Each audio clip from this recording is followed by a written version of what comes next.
Hi, I'm Kim Strobel, and here's your Monday cup of inspiration. Last week, we were talking about happiness and that only 10% of your long term happiness comes from your external circumstances. And we were also talking about how does happiness fuel success?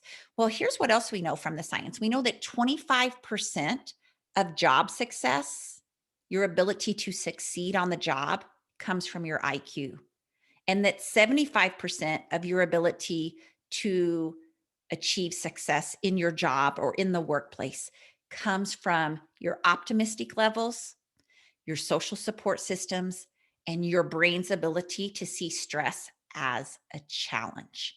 Now, I follow Sean Aker. I love everything that he teaches. I've studied under him for the last 15 or 20 years.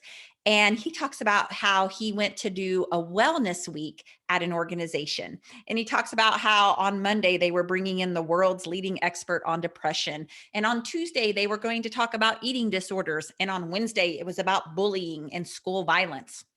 On Thursday, it was about managing stress and anxiety. And on Friday, it was about overcoming divorce and fidelity. And he said, that's not a wellness week. That's a sickness week, right? You're outlining and pulling out all of the negative, and you haven't even talked about the positive.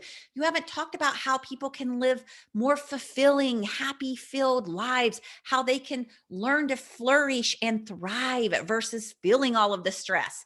And so he talks about how, the absence of disease is not health, right?